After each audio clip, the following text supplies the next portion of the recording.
Everybody, I'm James Kleimann, the managing editor at HousingWire, and we are coming to you live from HousingWire The Gathering, and this is the Final Offer podcast studio that we're sitting in. I'm here with Mark Willis of KW, Keller Williams, and we're going to be talking about leadership and really kind of how to manage the moment, because we're in a really difficult, unprecedented time right now. I think a lot of people in the space right now are looking for leadership, trying to figure out, where do we go from here? How do I digest all of this confusing information that's coming out of the courts, coming out of press releases? Where are the brokers going? What are they doing?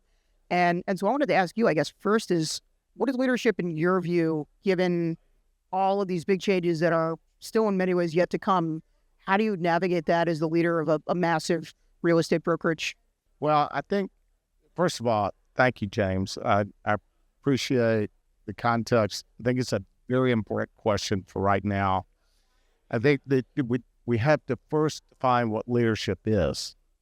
And so I believe that leadership is about teaching people how to think, so that they do what they need to do, so they get what they want to get. And so in order to do that, you have to show up like a servant leader who understands what people want. And that happens, one relationship at a time. And then once we get a sense of how we can serve our entire agent community, we do that through training. And Keller Williams University, we have, speaking specifically about the litigation and the settlement. Before the verdict was announced on Halloween, we began writing a course called Value Squared, which teaches agents how to articulate their value, how to show and demonstrate to consumers what their options are, and then how to provide that value. And so we are leaning in heavily on value. We are teaching people first how to think, because we believe that when people know how to think, they know how to pivot in the difficult moments.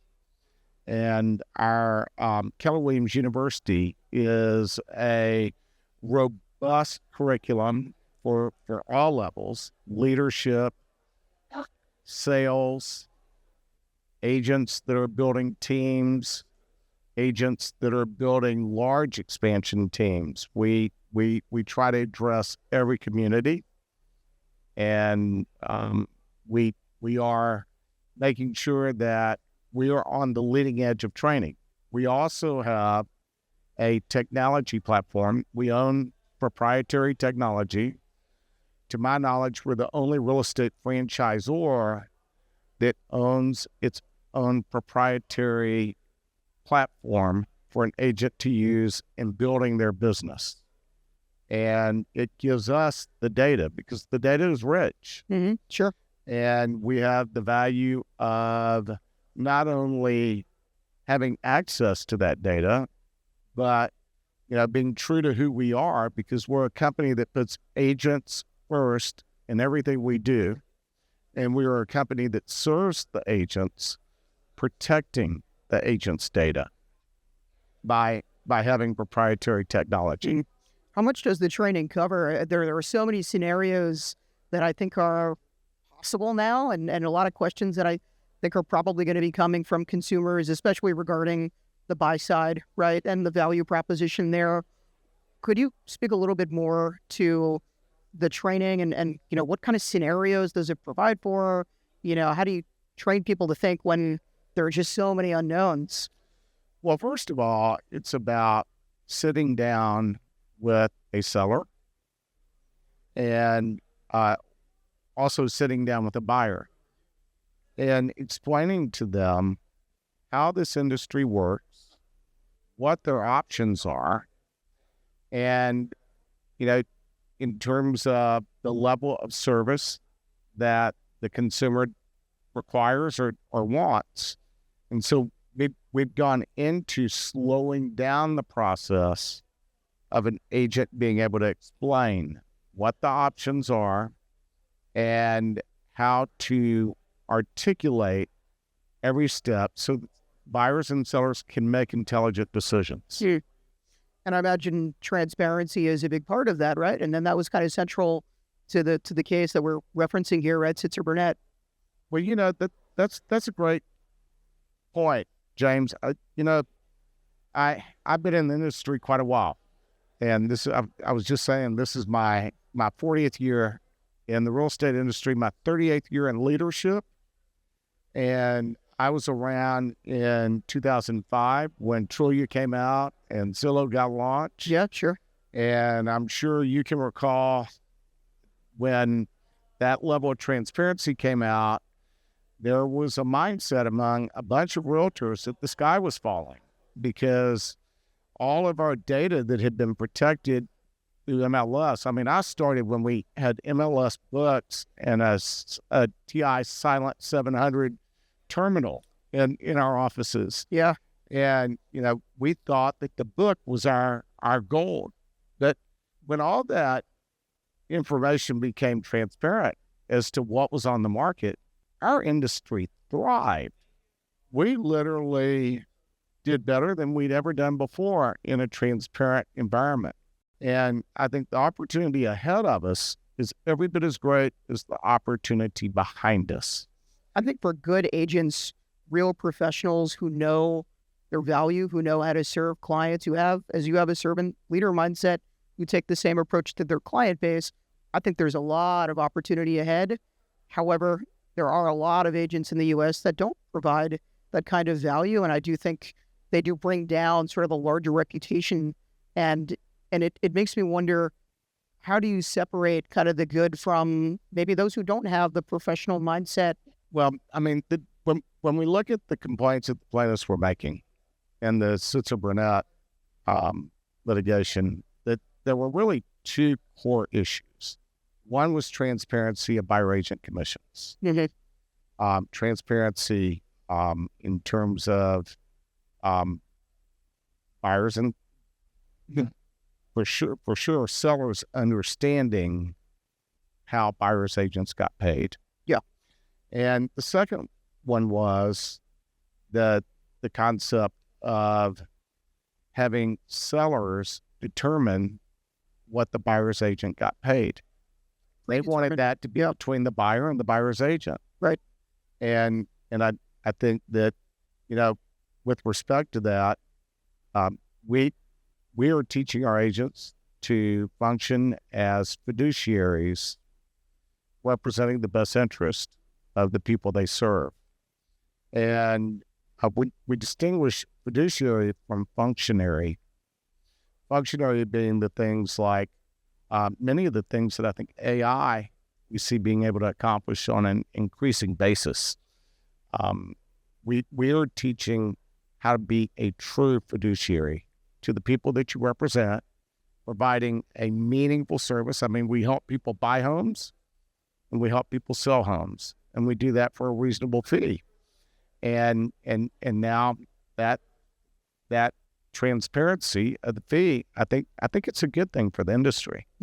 I've said over and over again, change is inevitable. Growth is optional. And this is an opportunity for us to grow. This is an opportunity for us to get better. And I have a lot of faith in the great women and men in this industry to know how to adapt. We have a sense of what the new rules are, but we have to see all of that approved by the court. Right. And then, we know that there are more steps in that process. I think right now, the dust hasn't settled yet. No, not by a long shot. The dust hasn't settled, but I do know one thing: this industry will survive, and ultimately we will thrive. In terms of what you communicate to the agents or the broker owners, I don't know who makes the decision, but are they telling the agents you should not be working with the seller and saying this is going to be a 5.5% commission, that we're only going to handle the sell side, and whatever happens between the buyer and the representative is between the buyer and the representative? Or how are you navigating Well, these questions? first of all, I'm going to say pretty passionately that commissions are negotiable. They have always been negotiable. There is no number. There is no standard commission in our industry, and there hasn't been. I think that, structurally, again, the competition and the market will determine what the fees are, and that's the way it's always been. Now we've got a new layer of transparency. I believe that will be good for the industry in the end. I also believe that once we know how this all settles, once the dust settles, we will learn best practices, and we will adapt to the new rules and continue to thrive. There are a lot of analysts and folks who cover the brokerage industry who believe, I think it's Ryan Tomasello at KBW, who thinks that we're going to lose about 500,000 agents over the next couple of years. Commissions are going to drop in the billions, tens of billions. Do you think that's likely? Where do you see the future if some of these rules do? I think that it's, again, we're going to have to see how this all shakes out. I think that there's been speculation of doom and gloom in this industry many times before. Sure. We saw when, we could look at discount brokerage, and discount brokers have never been able to claim more than, a certain percentage of the market. And in the vast majority, real estate transactions have stayed in a commission that is not, the value proposition is not the commission, it's the service offered. And I think price is what you pay. Warren Buffett says price is what you pay, value is what you get. I think we have to remember that this is about outperforming the fee. And I'm not going to operate from a sky is falling mentality. And yet I think that, there's a chance we could see some downward pressure on buyer commissions. There's given that, there's a likelihood that it could have some impact on profit margins for brokerage companies. And yet, I don't know that. I don't think anybody knows that. And I'm certainly not going to operate in a world that says that the sky is falling. And I've heard that so many times over the course of my career that I have found that if you stay informed and you pay attention to what best practices are, and you operate from a position of teaching best practices to your people, that will ultimately prevail. And we cannot forget, this is a service industry, and we provide a very meaningful and valuable service. I can tell you that I think home buyers need to be represented. I think home sellers need to be represented. And I know the work that we do is meaningful, important work. And our goal should always be to outperform the fee. There are going to be some buyers who likely say, I don't need representation, even if they probably should, even if it would probably be in their best interest. Certainly, you must have agents on the sell side who are dealing with unrepresented buyers. What kind of conversations are you hearing from them? What I've seen is that buyers are sort of pumping the brakes right now, and they're waiting to see how this all shakes out. Again, the new rules haven't even gone into effect yet. Right. If it's approved, it would be mid-July, but there are a lot of other factors that might even push that off even a little further, right? So 100% correct. Yeah, it's tough because no one really knows, right? I mean, you and I can sit here and we can talk about this until we're blue in the face, but it's impossible to predict the myriad of potential resolutions to We this? can talk about a lot of scenarios, but until the dust settles and we know what best practices are, I think that would be a little reckless. Yeah. I've heard a lot of folks here, especially on the real estate brokerage side, talk a little bit more about dual licensing, about setting up companies that maybe have both LOs, mortgage loan officers, originators, and real estate agents. Is this something that you expect to see proliferate in the coming years? Well, I think we've seen the evolution of core services and finding alternative revenue streams. And you guys do great with title businesses. That's what you're talking about. Yes, I'm going to say that I think that we're probably all looking at our economic models and wanting to bolster our margins. And we're in an industry that's already a low margin business. Sure. And so I think that, as best practices evolve and show up on, for people that are qualified, for whom it is the next logical step in the evolution of their companies to go provide additional services that bolster their revenue, I think that's a very good idea. But I don't think that it's a good idea to step out and provide those services without being in the place where it's the next logical step, given where you are in your business and your career. And not everyone is equipped to do both. And it shouldn't be reactionary. It should be an offense plan, not a defense plan. What's the next evolution at Keller Williams? Let me just say that Keller Williams has always been an innovator. I mean, we've always been, I'll grant you that. We've been rebels.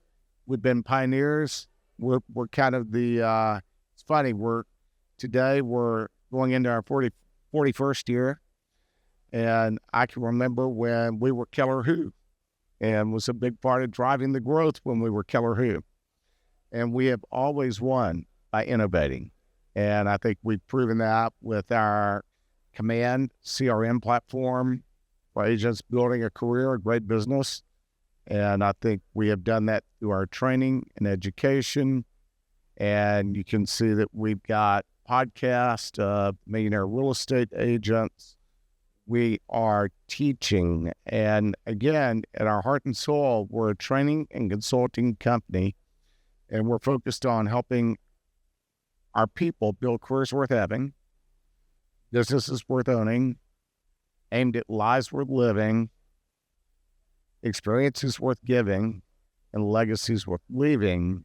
And we will continue to innovate by learning from our most talented people that we serve, how to serve them at the highest level and innovate products that they need to thrive. And we're at a time now where we see a lot of agents jumping ship, moving to different companies. We've seen a lot of brokerages that are really trying to grow by a factor of 5, right? And so you're both a recruiter and you're also trying to protect your turf, right? So what sort of value proposition do you offer to the agents that is different from an AXP or a Real or any number of competitors out there? Okay, so I think that goes to a question. It's a structural question. Is the industry bricks and mortar or is it virtual? And you tell me. let me say that it's both. And there are also hybrid options there. On the bricks and mortar side, I thought it was interesting. I heard Glenn Sanford say earlier today, I heard him say, that nothing replaces an in-person connection. We believe that our market centers offer a community with the best training calendars in the industry, the best coaching programs in the industry for every level agent, and based on where they are in their career trajectory. And we have always been about creating a community in our market centers with our bricks and mortar that provide the synergy of a community of people being together, learning together, growing together, and experiencing their careers together in in a physical location, and I believe that will always be valid. Now, I think we will see that there is a hybrid model that's emerging, which will include both virtual and bricks and mortar. And so we have we have been embracing that through online training and through our we just had a town hall. We called it open town hall. We called it we called it open house, but we had an open house about the settlement, where we were able to broadcast to 80,000 people at one time. And so I think that we'll see that there's a combination of both moving forward, and we continue to strive to be the company of choice for real estate agents that want to build great careers and innovate training, technology, and products that help agents build great careers. And by the way, help our franchisees build the leading real estate offices in their local markets. And we've proven that because when you look at the industry, agent count drives volume, and we're in a high volume, low margin industry. Mm-hmm. And so traditionally the real estate office that can get to the highest agent count wins the profitability game. But they do also have to be productive agents. Well, they have to be productive agents for sure. But the real estate company with the most productive agents wins the game. Yep. And I think our model has proven that we're very effective at doing that, and we will continue to innovate along those priorities. Mark, I really appreciate you joining me today. It's been a pleasure getting this chat with you. And we're going to see Mark over the next couple of days here in HousingWire, The Gathering. And Mark, thanks so much. Hope you have a great time here in Paradise Valley, is it? I think it's Paradise Valley. That's right. Thanks, James. Thanks so much. It's my honor. Appreciate this very much.